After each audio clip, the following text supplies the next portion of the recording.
What's up, guys? Welcome to the podcast today. Today, me and Eugene are going to go through some rapid-fire Q&A style questions. A lot of you guys tend to enjoy these episodes. We can see that by the analytics from there, and a lot of you guys send messages about them. So we're going to today I'm doing my Instagram Q&A thing that I do from time to time where I answer a bunch of random questions that get asked to me. Some of these get saved for videos and stuff like that, but I'm going to go through them, and Eugene and I are going to basically pick out questions that we find interesting, and we'll answer them in kind of a quick, snappy fashion for you, and you guys can enjoy this. And again, this will be kind of a fast hitting. So again, we're not going to be diving into one subject only, but as you guys probably know, if you listen to the podcast, who knows where we're going to go with this. So we'll jump into this real quick, guys. Thanks to our sponsors for helping make this podcast happen. Charlotte's Web, obviously. Charlotte's Web is a CBD that I personally use. It's the one that Eugene uses, and it's the one that we have as our sponsor for the podcast, again, because we enjoy the product. For me, it's a really cool product. I encourage you to try it out for a month and see what it does for you. Some of the benefits I've personally felt have been sort of less inflammation related to my training that I do with Jiu-Jitsu. Obviously, for those of you that train and you get done training, your body's all like just tore up from training for different reasons. It's nice to have something to help that, and it can do some good for that, right? Again, there's some certain things you can and can't say, but obviously it does have a positive effect on sports-induced inflammation. Also, with relative to my sleep cycles, it's something that's always in the mix. It's something I get a lot of value from. To me, like a lot of people, I get messages constantly about recovery. And when I talk about recovery, really the only thing I'm focused on is my diet, my sleep, and like just my rest days in general, right? And a lot of people in jiu-jitsu that I've found and spoken to, especially like students and stuff, they don't do any of these three very well. And then they're like looking for some supplement that they can just like choke down. Like, give me some pills to take. Yeah. Give me like, I'll start doing TRT or something, which, all that stuff can help, of course. But, if you get your sleep right, if you get your diet into a good position where you're eating good foods, and you allow yourself some rest time, which is hard for a lot of people, like take a day of rest and people feel like they're losing progress or some ridiculous nonsense. If you get those three things in place, you'll feel amazing and you'll recover better. Even if you're starting to get into your late 30s, maybe early 40s, like me, obviously there's a certain point where our bodies just can't take the damage, but you can kind of put that off for a while. And so again, CBD is another one of those things where it's really helpful to my sleep cycles. I find it very beneficial to that. Typically the time that I personally take it is about 30 minutes before I sort of start my like nightly routine of relaxing and winding down. We talked about that on the recovery episode that we did on the podcast that you can go back and listen to. But again, it's different for everybody. So my encouragement to you is if you have talked or heard about CBD, you've thought about trying it, I encourage you to go to Charlotte's Web's website, charlottesweb.com. Use the promo code Jiu-Jitsu20 to get 20% off your order, and pick up a tincture, which is like the little eyedropper thing of CBD oil, or get some of the gummies and try it out for yourself and just see what kind of effects you have personally. Again, just like anything else, it's like a technique. You want to try it and see what it works for you. If we give you ideas on this podcast to try, again, they're not hard and fast, set in concrete rules. They're ideas for you to try on like a set of shoes. You see how they feel for you. You may like them, you may not. And CBD may be a great product for you, may not. But I encourage you to give it a try, because for me, it's one of those things I didn't try it for a long time. And after I tried it, I was like, this thing's amazing. And again, that's why we share it with you guys. Also, thanks to our sponsor, Epic Roll. Matt at Epic Roll makes some of my favorite gear that I wear. Obviously, if you look on his Instagram, you'll probably see me pop up all the time, because pretty much if it's no-gi, that's all I wear. He made a custom set of stuff that we did for the Jiu-Jitsu for Jiu-Jitsu, right? And they're his Velcro-less shorts, which you can buy on his website, not the Jiu-Jitsu ones, but the ones without the Velcro strap. And he made my rash guard for me, and I love it. It fits great. I love the feel of it. It's comfortable. And again, along with the no-gi stuff that he makes, he also makes really good gis. He makes t-shirts and gear and apparel, the whole thing. So anything jiu-jitsu related, whether you're looking for gear or apparel to rock out some jiu-jitsu stuff, he has high quality stuff with really cool designs. And again, that's why he's a sponsor here, and that's why I do my no-gi stuff with him. If you can check him out at epicrollbjj.com, and the promo code is Jiu-Jitsu for 15% off the order on whatever you get. And also thanks to our sponsor, Acorns. So we don't use the same technology as our parents or drive the same cars or watch the same shows. But when it comes to our finances, why do we manage it in the same old-fashioned way like before? The Acorns app is a new and modern way of approaching your finances by combining baking and investing into one seamless experience. Acorns works in the background of your life. Every time you get paid, Acorns can invest a piece of it. Every time you make a purchase, Acorns can set aside some of your spare change from that purchase. Then Acorns invest your spare change into portfolios that grow with time. What makes investing with Acorns so easy is that you don't need a lot of money or experience. $5 is all you need to get started. In fact, when you sign up with Acorns, going to acorns.com/jujitsu, when you invest $5, you get a $20 bonus to invest just for signing up. Again, you can do that by going to acorns.com/jujitsu. Grow your oak with Acorns. Remember to consider your investment objectives before investing. For further information, including risks, visit acorns.com. And guys, if you want to support the podcast directly, you can go do so by going to patreon.com/the Jiu-Jitsu podcast. By becoming a Patreon subscriber, you'll get access to not free, but unreleased content, that we have not put anywhere else that you get access to. And again, it gets updated weekly, and it can be everything from little podcast extras and sort of conversations that we go into, giving you a tangible tip that you can use for your jiu-jitsu, as well as little episodes with the guests that we've had on the podcast as well. And then there's some stuff that we put on there that are unrelated to this, things like rolling videos, narrated rolls, things of that nature. So if you guys want to get access to that, you can go to patreon.com/the Jiu-Jitsu podcast. And at last, guys, if you want to become a Chew Crew email subscriber and get my daily email that I send out Monday through Friday most of the time, but sometimes on the weekends, you can go to jujitsu.net/join, JOIN. By doing so, you'll get 3 free ebooks sent to your email that you'll have access to. And then you can join my email subscriber list. If you enjoy the emails, you'll get them on a daily basis. Enjoy them, read them. I hope you enjoy them. That said, if you do not enjoy them, you can unsubscribe at any time and you get to keep the ebooks for yourself. And so, guys, with that said, we're going to jump into these questions now.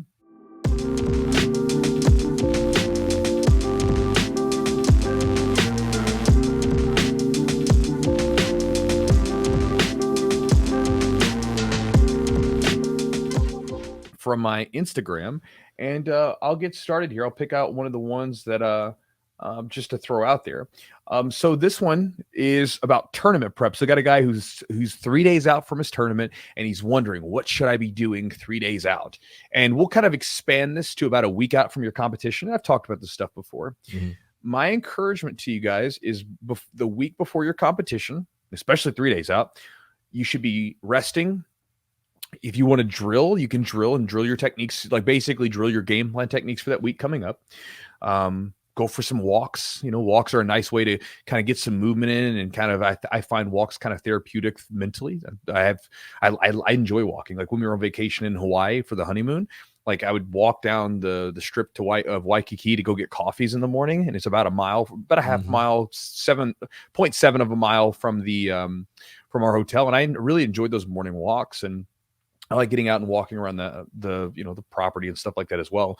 But again, go get some walks in, do some drilling, do some stretching, but no rolling. You don't do any hard lifting and no hard cardio. Because the thing is unless you've got to cut weight and you've got to do some of that stuff, that's one thing. But for the most part, you're not going to be able to change your strength, your cardiovascular system, or make any real skill gains the week of. I mean, whoever you are on that week, that's who you're going to be. If you haven't done the work that you needed to do, it's too late. And so you don't want to risk injury by rolling. You don't want to wear yourself out by rolling and lifting and training really hard. And then when you go out to compete on Saturday or Sunday or whatever it is, you're not as sharp as you'd like to be. There's just no point. So week of, basically just try to rest and recoup. And this is something that jiu-jitsu people have a lot of trouble with, because from just being around you guys and working with you guys, and again, I relate to this to some degree. Yeah. A lot of people are incredibly neurotic about taking time off. Like they can't take days off because they feel guilty about it. Think about this. This is when you're doing this, this is something you shouldn't feel guilty about, because what you're doing is you're letting your battery recharge, so to speak. And if you've ever had to take a day or two off from jiu-jitsu or training because of whatever reason, it's amazing how you come back and you're like, man, I feel great. Mm-hmm. Well, you feel great because that's actually what you feel like 100%.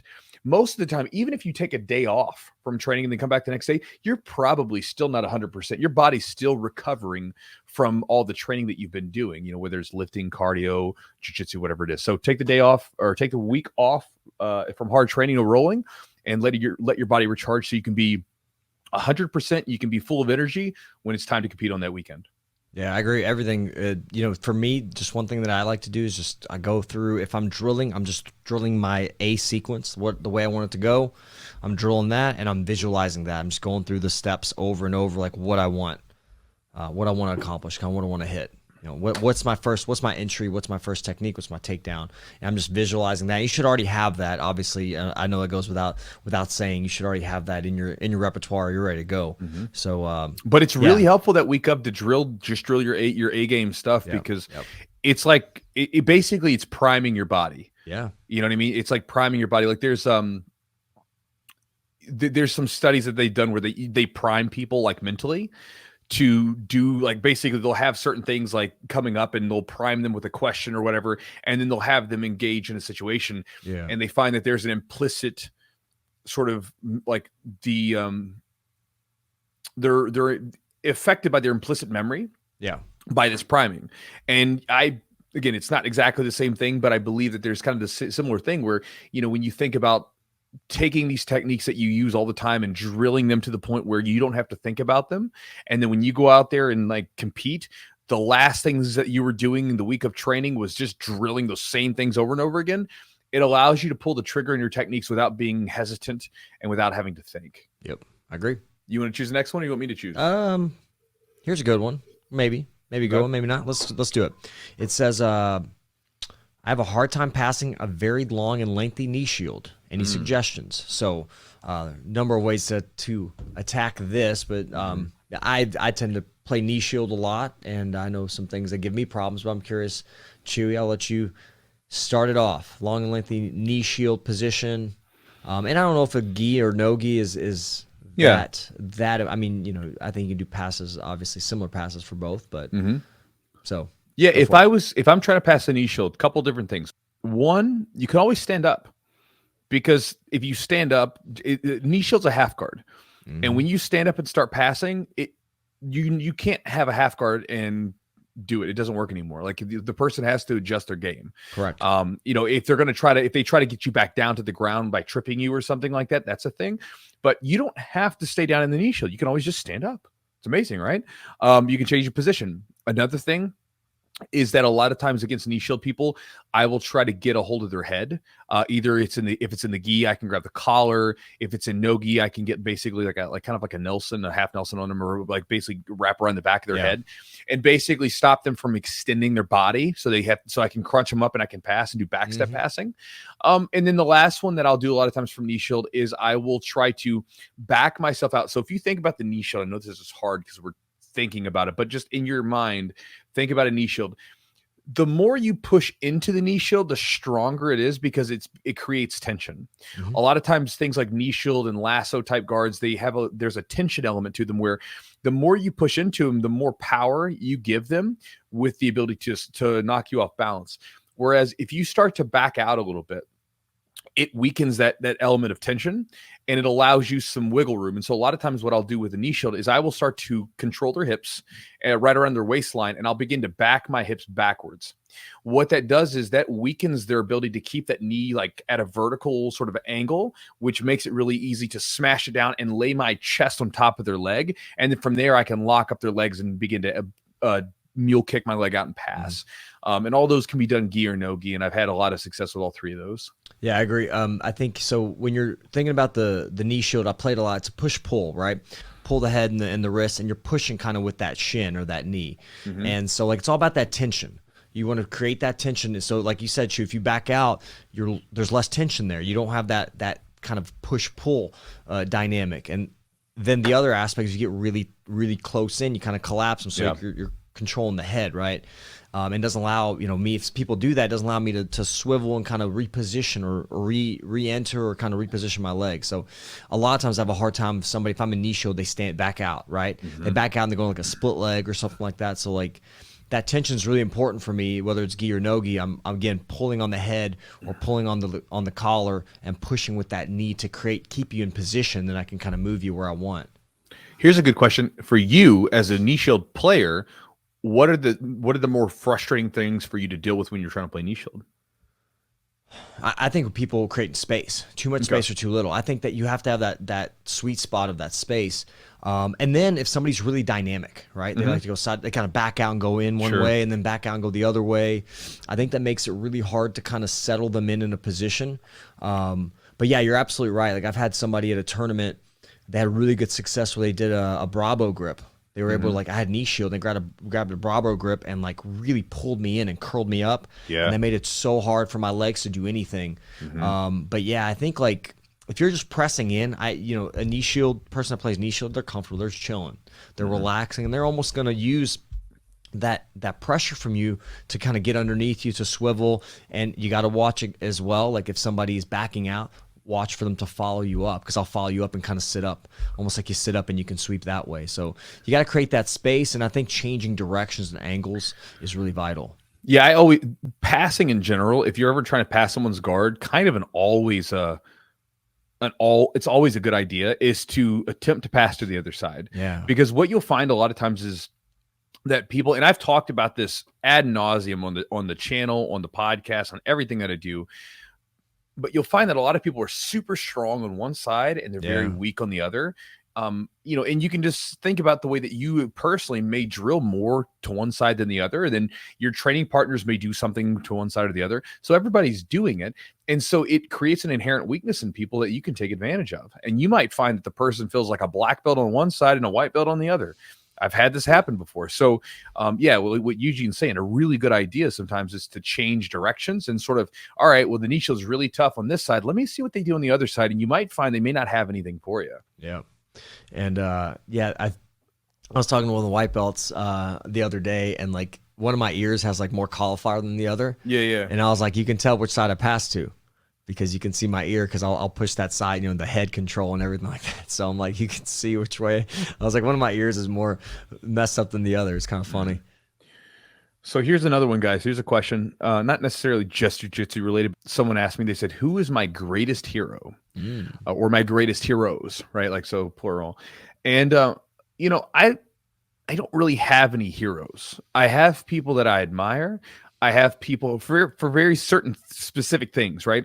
I have people that I admire for specific things. I have mentors that I've had in the past that I've really learned a lot from. Yeah. But I don't have heroes per se, because I think the idea of hero worship is dangerous. Because what ends up happening is let's say, for instance, every one of us gets to know each other in some way, but you typically don't always know the entire person, right? So for instance, like even Eugene, I've known Eugene for years and I've been with him through a lot, and I have a good read on who he is as a person and that stuff, but like I'm still like not around him as much as like in certain situations, like his wife and his children and stuff like that. I don't know how he deals in those situations. I don't know everything about him. But the reason why I bring this up is because a lot of times I see this, especially online, right? Where you basically see this, like this very small sliver of another human being. And then you begin to place upon them your own sort of like ideas and sort of mental baggage. And you create kind of a prison for this person in your mind. And I don't mean that you're trying to do this, but we do this naturally where like, say, like, for instance, you see this all the time where let's say that you have a person that's very popular and they are just going about their day. And then one day they take a stance on something that you disagree with. And you see people become livid. Like, I can't believe that well, wait a second. Just because you expected that person to agree with you and everything doesn't mean that was never them in the first place. That was the projection you placed on them from your own mind. And so I think that a lot of times when people begin to get obsessed with other people as like heroes, you forget that person is flawed. They're fucked up, right? They're messed up people. Sorry for the expletive. I know we have a lot of kids listening, but it's a good lesson, right? Everybody is flawed human beings. We're all messed up. We're all fallen creatures. And so with that, if you find that someone is useful to you in a particular way, hang on to it and love that person for that particular thing that they gave you, right? Like, for instance, maybe you find someone that they motivate you to do one thing or the other, right? Appreciate them for that motivation, but don't expect them to agree with everything that you think, and don't expect them to sort of agree and sort of confirm all of your biases, because they're probably going to upset you in some way, right? And some people might even break your hearts. It is what it is. But if you can appreciate them for just that thing and allow them to be their own person, and know that they're going to change, I think it would be a good thing, because I think this is a problem that we have a lot right now with the social media stuff, where people get to know people through very like fragmented chunks of content. And then when that person comes out with a view they don't like, it really hurts their feelings. And again, if that's happened to you, that's your fault.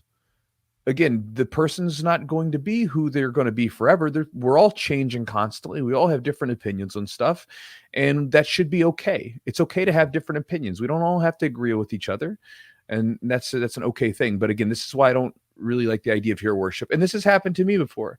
I've placed people up on a pedestal, and then like got to know them better, and was like, whoa, there's some stuff about that person that I didn't like, or that I was really surprised at, or maybe I thought was kind of scuzzy. Right. Well, that's who they are. Appreciate them for what they gave you, but don't try to put them into this place where they're a perfect person. And this is why I had a message the other day from someone that said they really enjoyed the podcast. And they said, listen, I know because I stress this all the time, that I'm just another person. I'm just another broken human being like the rest of you. But he was like, I know this, but I appreciate everything you've done. And now I appreciate that. But as long as you come from the stance that I'm screwed up just like you are, and maybe I'm just sharing some ideas that might be useful, then that's a good thing. So, yeah, everything's so curated. Like you show people what you want them to see, right? I mean, you show them what through social media, like this is what I want to show you, and then you never know, like, they have this giant house, or are they renting that house? So they borrowing it? Are they renting their cars? You never know. Some people can make a persona that's so far from what they are. But I mean, I think like you should expect that people are all humans. And I think that's we're all imperfect. I mean, if you come into it like you can take the good from someone, like, oh man, that inspires me, or that motivates me, or that's a great example for me. But that doesn't mean they've done everything correct.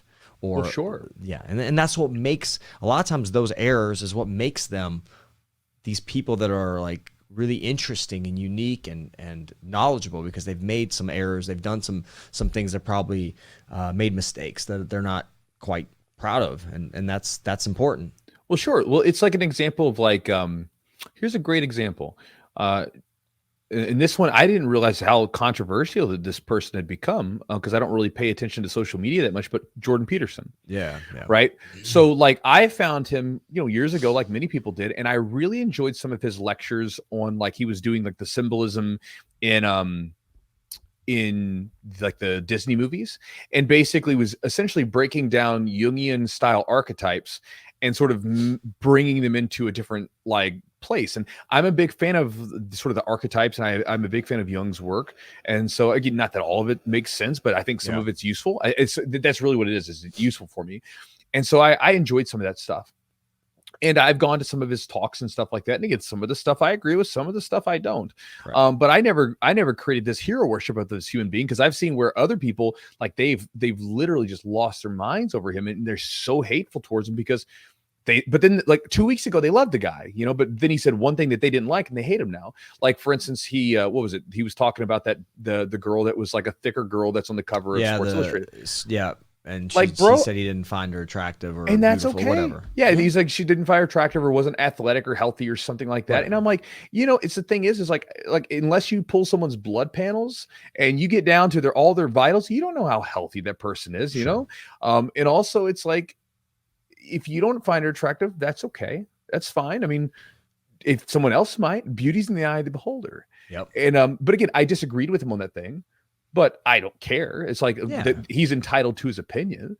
Doesn't mean I have to agree with it.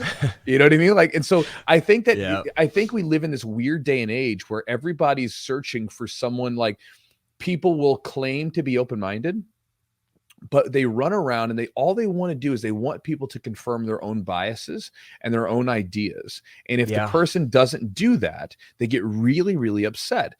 And again, if we lay everything out on the table, every one of us is probably going to disagree on certain topics.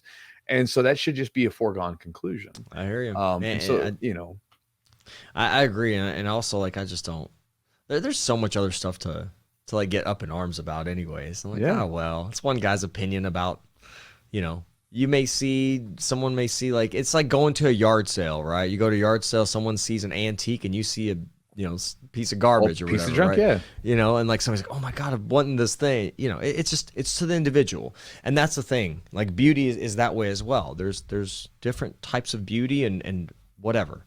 So, it's just, to me, it's just when you say something like that too on social media, you're almost asking for I mean, the way that the world is and the way that everyone has an opinion. You're just asking to. It's going to be a fight.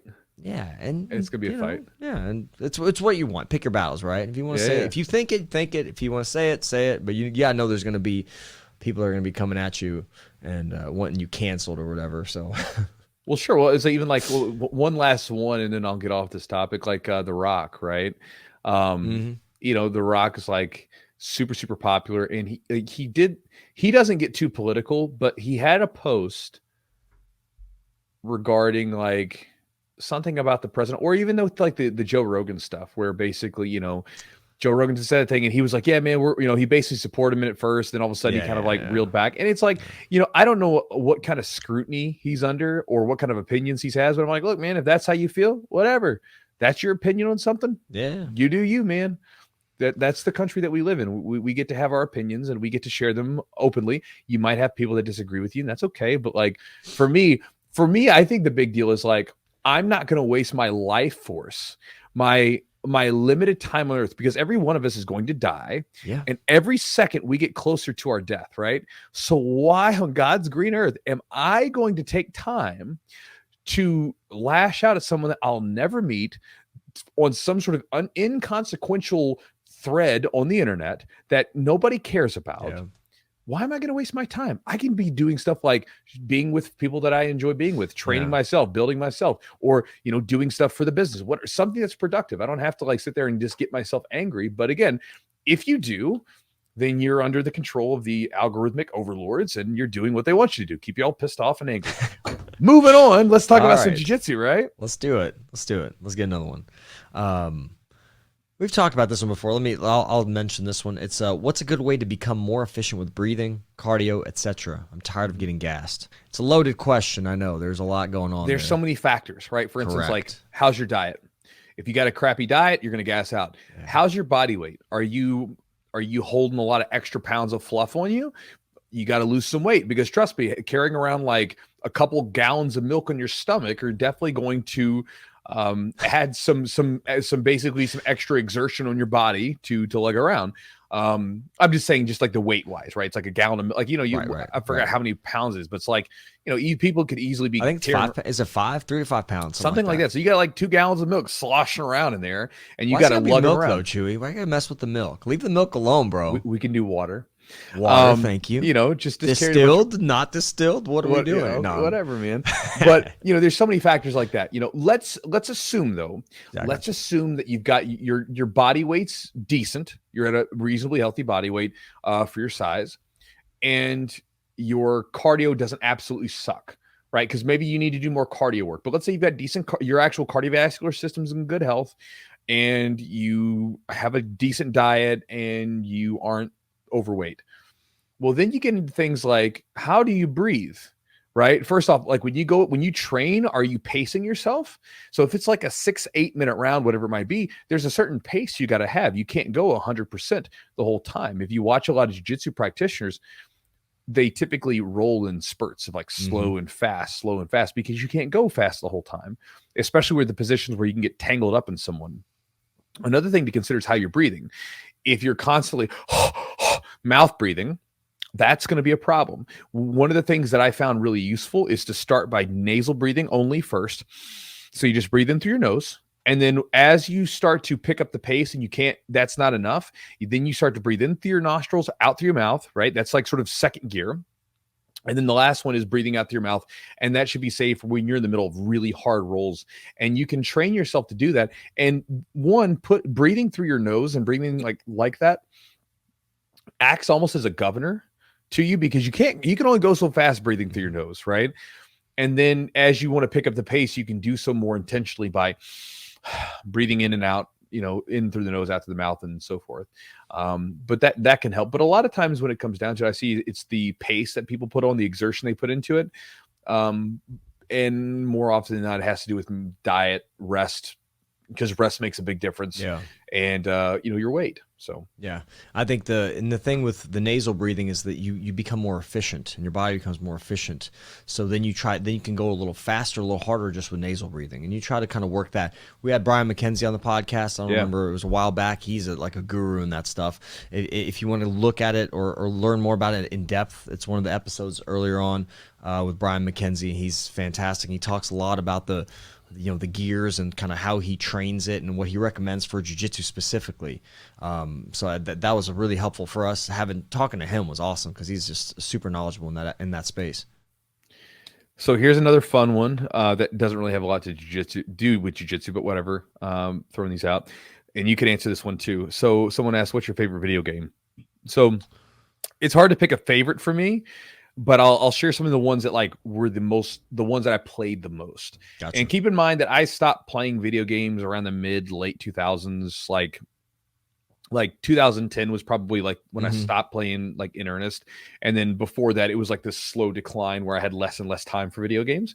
But probably I would say Morrowind was one of them. That was one of the Elder Scrolls games. I spent a ton of time playing that game back in I started playing it back in 2002 or something. I remember getting it. Is it it's an open world RPG. Open world, yeah. Yeah. Everything RPG. I never got into those, man. I was like, there's so much commitment that goes in. I mean, because there's so much you can do. You can explore so much. You can advance your character and get all these skills. I'm like, oh shit. I love those because that means you just get to go play around and I don't have to follow this linear path. I can just go in random things, Yeah. And I always like those kind of games. Another one similar to that was Ultima Online, which was one of the very first MMORPG games, and it was another game where it was very open world. Basically, you just got to play this character, and everything was crafted by the players, and everything was made by the player. You just play the game, right? And they just kind of let you loose. And back in the day, dude, it was rowdy.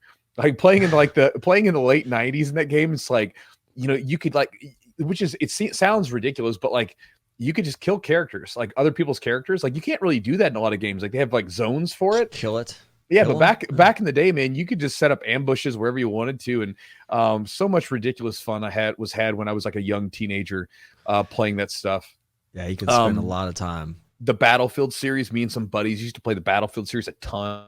We'd go in and play those games like Battlefield 2 and Battlefield 1942 and stuff. And then the last one was probably StarCraft 2. Both of those, I got really into StarCraft, and StarCraft 2, playing ladder matches and the leagues and stuff like that. I played it for a little bit, and then again, right around 2010, which was when I started playing StarCraft 2, got into it.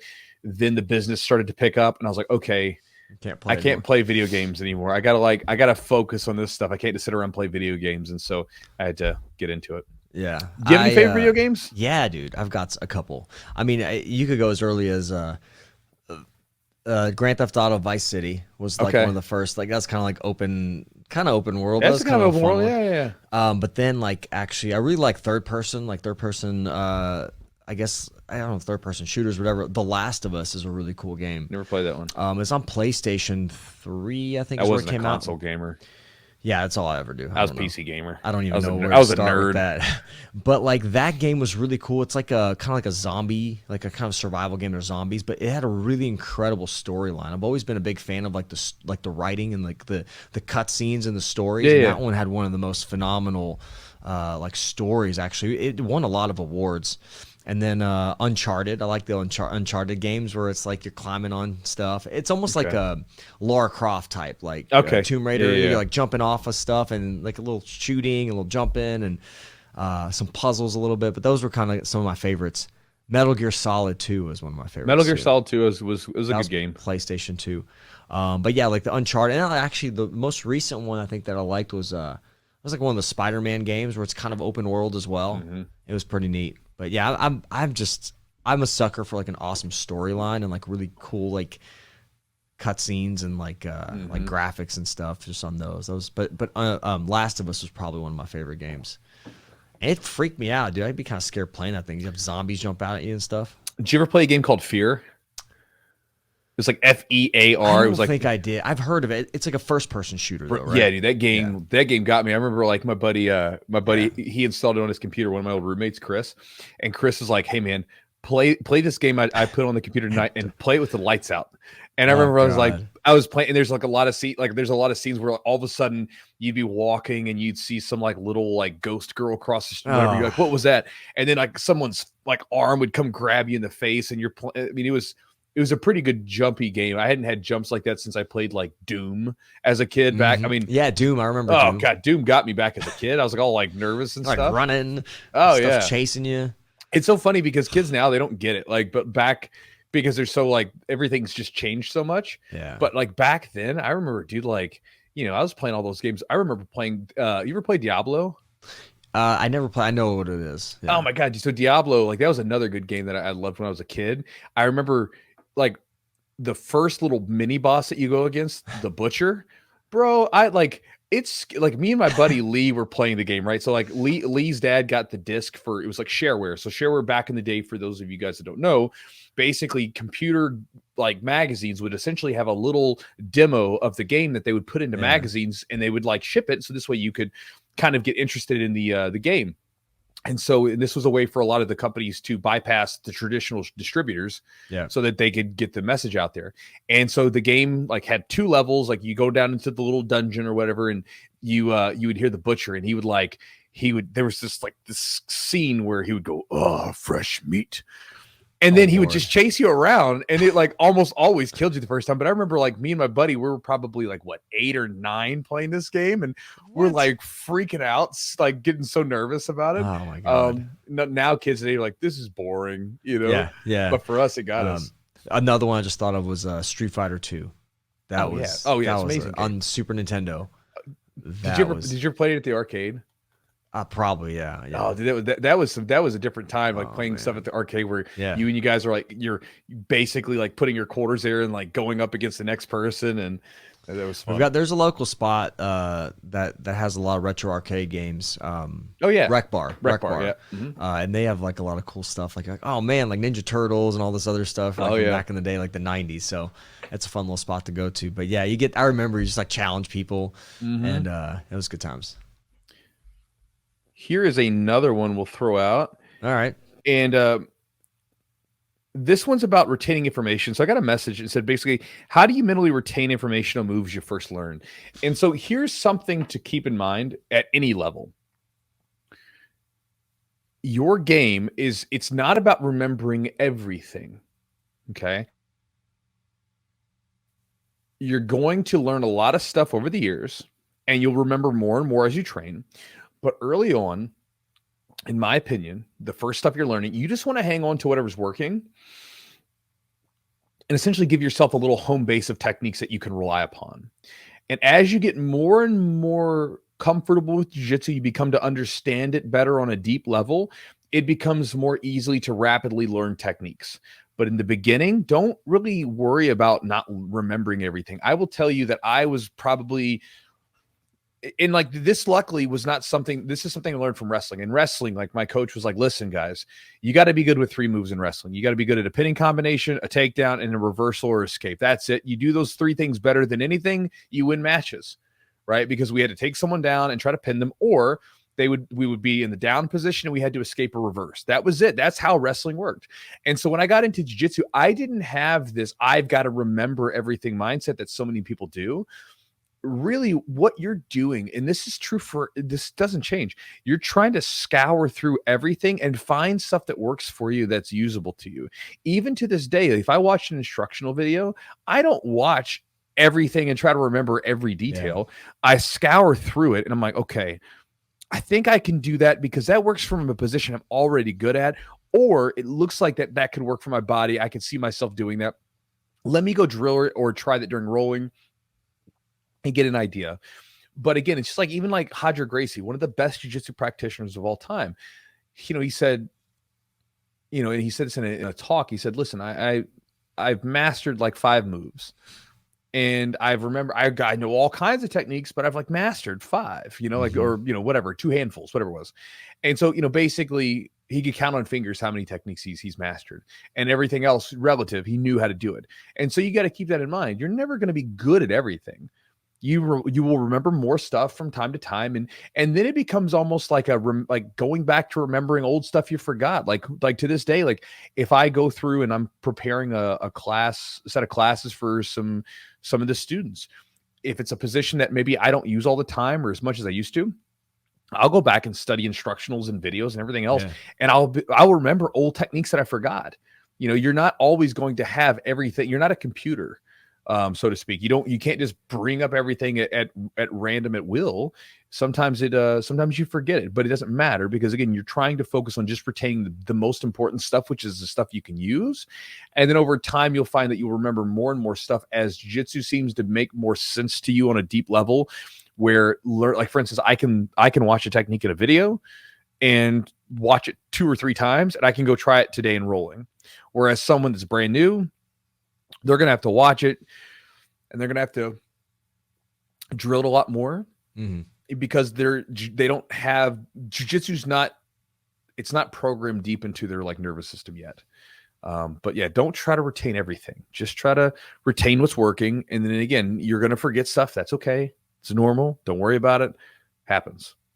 Yeah, I think it gets easier as you start to find, like, it's almost like you have like a tree, right? And then you have like these branches and those all build off of your main trunk of your tree, so to speak. And that's kind of like, because then that stuff you're already like, I can go this way from here. You're already in position, you're not creating anything new. And that's the easiest, like you said, the easiest. Sometimes you just fall into like, sometimes the technique just feels right for some reason. You start doing it. I was like, oh, this feels like natural, right? This feels like a natural movement, or just kind of, it just fits and you just do it and you start hitting it and it works for some reason. So that sometimes happens with positions. But yeah, like I think even when you're learning techniques, when I learn techniques, I try to find like one little tidbit or one little positional idea or concept.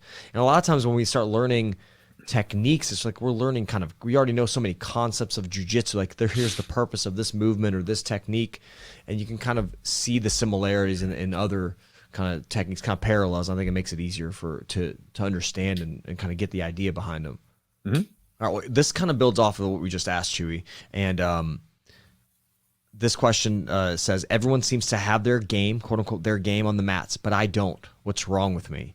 So a lot of again, variables here. How long have they been training and this and that? And I think, we've talked about somebody developing their technique, like having their style, probably like a purple belt. They start to have like a unique style. You can close your eyes, you're rolling with somebody, who it is, or kind of what the game they play.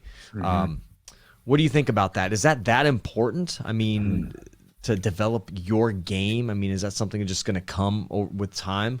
When you say your game, let's make sure that we're not talking about like, you don't have to invent brand new moves. Right, like because most people don't even invent brand new anything. Most of jiu-jitsu, which is true with most things, is simply connecting other things together. Right. For instance, like my double under to truck position that I use, that's just me connecting multiple techniques together. Even like a lot of the what we would consider the quote new school jiu-jitsu, it's stuff that was around before. It just got expanded and they added new stuff to it. It's just that's like, for instance, I think Steve Jobs is quoted saying this. Creativity is simply connecting things together. That's it. Like you think about Steve Jobs, he changed the world with a smartphone. That was an iPod Touch mixed with a cell phone. That's what that was, right? Correct. But that's it. He took two things that already exist to connect them together. Boom, like that's it. And so a lot of times that's what we do in jiu-jitsu. So let's make sure we're clear on that. And then really, when it comes back to your game, it's more or less that. It's like basically your game is like saying, okay, like what works for me? Okay. And how do I connect all this stuff together in some sort of cyclical manner? So for instance, with my game, if I go for a takedown, I have my best guard passes, pass guard. I get to side control, either submit or I have a lot of back takes, take the back choke. Okay. If I pull guard, it's a guard pull to butterfly or half guard sweep. Once I get on top, if I haven't passed, I'll pass. If I've already passed, then grade them in side control. And I go for a side control submission or I take the back and choke. I mean, like that's it, right? All roads lead to the back, really. That's where I'm going. I know what my game is. And so really, as you do jiu-jitsu, you sort of grope around and feel for the techniques that are going to work for you. And when something works, you hang on to it. And then what you try to do is you try to add as much stuff to that position as you can. So for instance, like when I found out that half guard was like my jam, I was like, man, this position works great for me. Well, then it was like, okay, what else can I add to it? I'm not going to like say, okay, I'm good at half guard. You know what I need to do now? I need to focus on inverted de la Riva. I'm good at half guard. Let's add some more stuff to half guard. Let's get better with half guard because that's where I'm going. There's no sense. It's like if you're Pizza Hut, you're selling pizza. You're not going to say, hey, you know what we need to do now? We need to start selling tacos. Like, and a lot of times those businesses, like when you read about them, like they get into trouble when they start trying to be what they're not. Right. Like you get companies that'll like start getting into businesses like in different niches of like the food industry and stuff that they shouldn't have been in. And they end up losing friggin' tons of money. So same thing.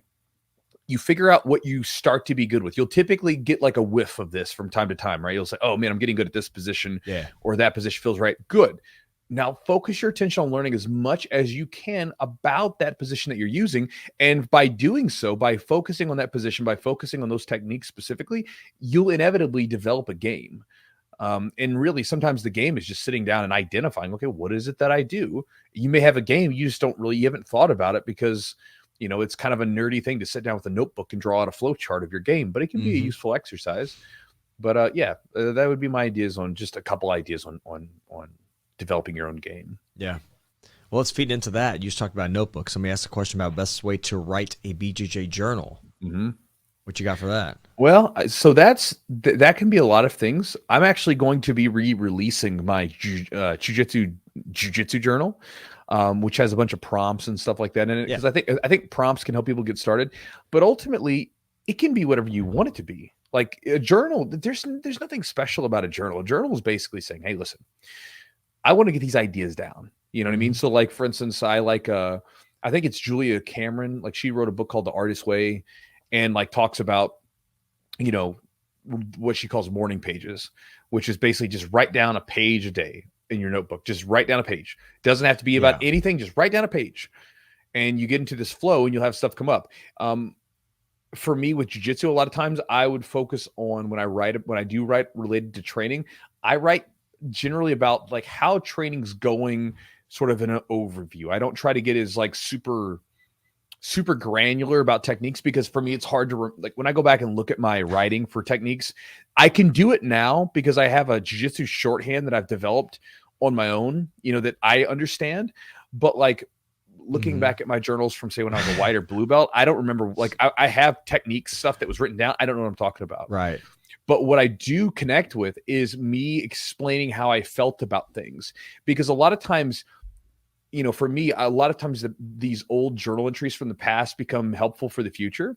So like looking back at my old journal entries that I have from when I was a white belt and I was realizing, man, you know, I had this going on. I was really nervous about this, that, whatever. It's useful to me. Because like, for instance, I remember going to a tournament and, you know, going up against a guy from like a big name team and being super nervous about that and writing it in my journal and being able to look back later on and kind of laugh about it, or even realize that like, I've always been nervous for competitions. I've always been nervous. It's okay to be nervous. That's just normal stuff.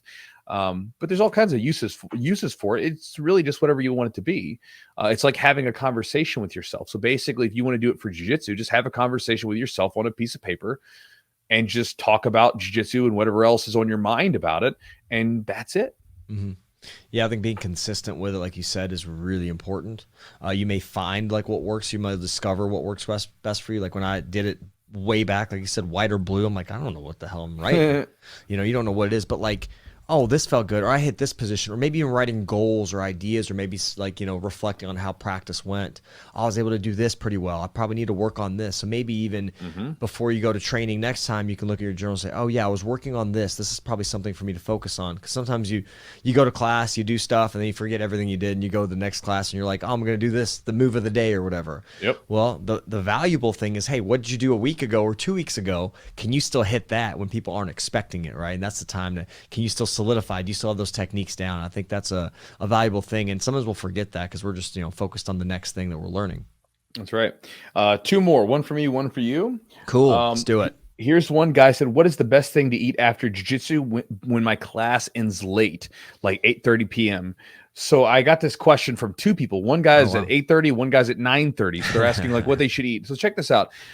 A lot of times people get upset because there's this kind of, to some degree, it's a myth of like, if you eat past blah, blah, blah, you're going to get fat. It's going to go straight to fat. That's not how your body works. Okay. So check this out. If you just got done training and it's 8:30, eat a meal.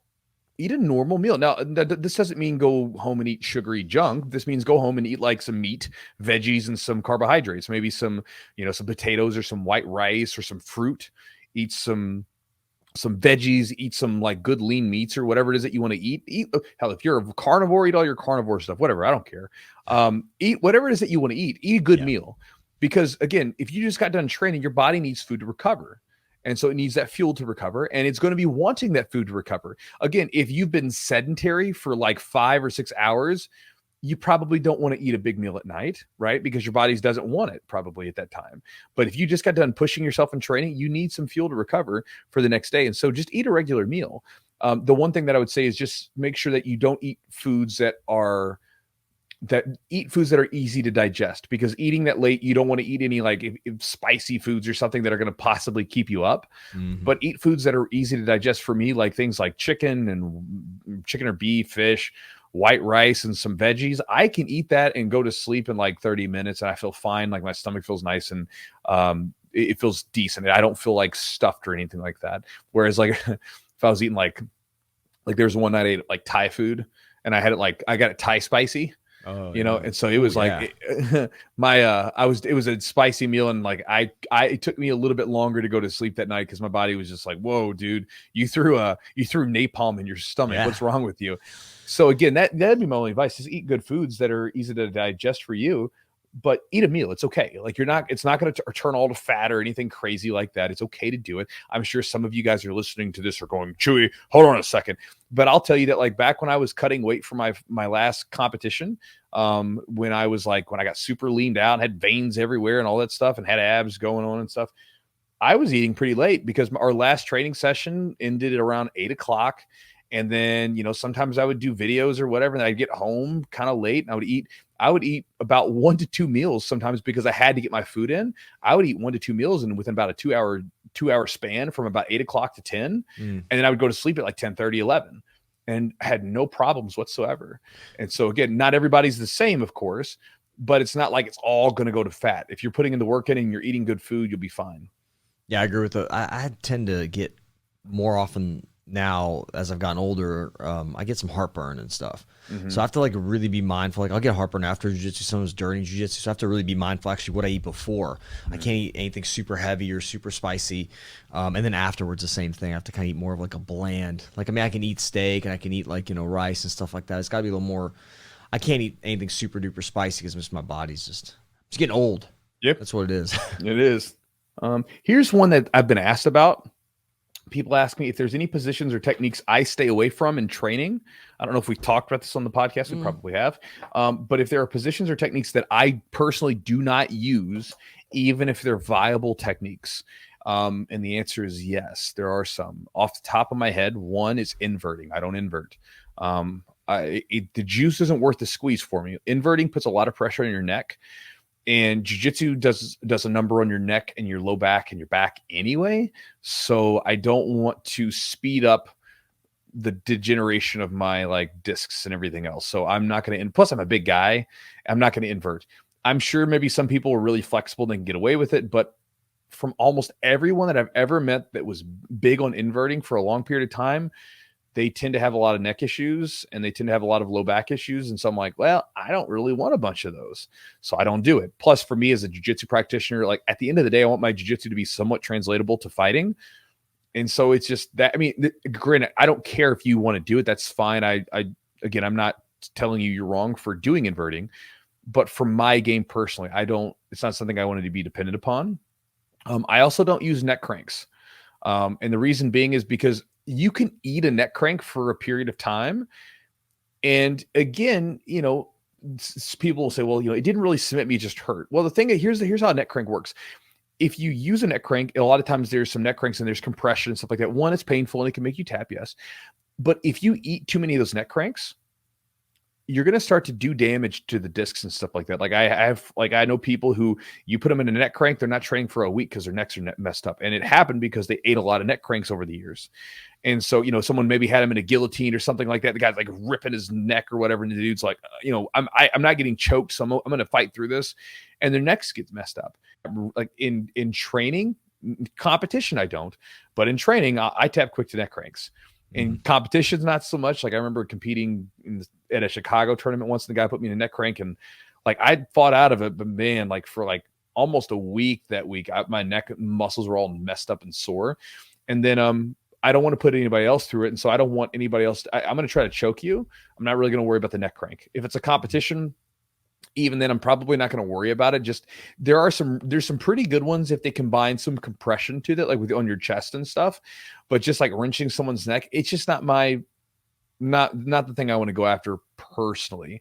Other than the only one maybe I would use would be maybe like a jaw crank, where you go from like a rear naked choke and you crank the jaw. I could go for something like that. I've never had to because I can get under the neck, but if I had to, I wouldn't be against it in competition. In the gym, it's like one of those things where it's like, this is not the thing that I'm going to go after. So those are a couple ideas of things that I don't go after personally, just to stay away from like injuries that are just going to happen from putting yourself there all the time. Yeah. I think inverting is one of those things where it's very dependent on the individual. Sure. It's not like a huge part of my game, but I find myself using it a little more if I'm going for leg locks. You almost find yourself in that kind of that upside down position. So I think that's good. It's a good it's definitely effective. It's definitely useful, and something if you choose to have in your arsenal, I think it's great. But like you said, not everybody's body is necessarily built for that. If that's something you train on a regular basis, it's a move that you use or position you use, just be mindful. The only thing for me is like I'm mindful who I use it with. Yeah. Like if somebody's gonna be really heavy trying to stack me, fold me over, I'm probably not going to use it. I'm not going to kind of attack certain things.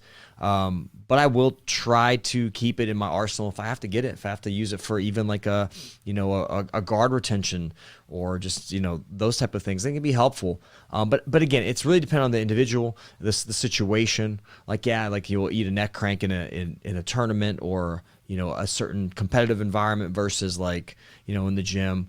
We usually don't go for that shit. Yeah. Nobody goes for that. At the gym, we kind of know, like, hey, man, that's not really, we talk about dick moves, right? It's not really a dick move, but it's like, it's annoying. And it can irritate your neck, and it can cause some, and most people can eat it, but, more often than not, there's better positions and better techniques out there that you can use to keep your training partners healthy and submit them to. Yep, I agree. All right, guys. So hope you enjoyed the podcast today. A little bit of a little short one, a little snappy with the questions. I just got back from Hawaii. My sleep schedule's getting back to normal. And then we've got a bunch of our guys fighting today. So I've got to basically bounce and go get ready to do that because we've got about six of our fighters fighting tonight in town, which is going to be nuts. I'm super excited. I'm super nervous. I'm actually so nervous. Like, I haven't been to a local fight card in a while. And I'm like, I always love going to fights. And it's whenever one of our guys steps out there, I'm like, oh God, my armpits just soak through my shirt, my armpits sweat. Man, but like, it's just, I can't imagine. Like for me, I've never fought, but I can't imagine like what they're feeling. Like, cause I'm so nervous. Maybe I'm more nervous than they sometimes, are. Man, the nerves is more worse as the person that's not fighting. Cause the nervousness is definitely more intense when you're getting ready to fight. Yeah. But once you fought, you have a release. Yeah. Whereas like, most people, they don't get a release. They're like, it's like, oh God, like the fight just happened and I didn't get that out. You know what I mean? Yeah. So it's a little different, but hope you guys enjoyed the podcast. Hopefully you maybe got a cool idea or you found out that I was a big nerd that played video games back in the day. Either way, thank you for being here. As always, guys, check out our sponsors, Charlotte's Web, the CBD of Eugene and I, mine, and Eugene's Choice. And again, we love the product, and it's why it's a sponsor here on the podcast, because we use it every day. Again, you want to check them out, go to charlesweb.com, use the promo code Jiu-Jitsu20 to save 20% off the order. Also, thanks to Roll BJJ. Matt at Epic Roll made my Jiu-Jitsu rash guards and shorts. We'll be doing some additional a product like that probably towards the end of the year. So if you guys want to kind of keep an eye out for that stuff, but again, check out his stuff at his website. He's got great gear, it's quality, and it's got great designs and cool logos and stuff like that on it. I like all this stuff. You can go to epicrollbjj.com. Promo code is Jiu-Jitsu for 15% off. Also, thanks to our sponsor, Acorns. Easy investing doesn't have to be intimidating. In fact, accessible investing happens every day on the Acorns app. Acorns takes your spare change from your daily purchases and invests it into portfolios that can grow with time. On average, Acorns users invest $490 a year just from spare change alone.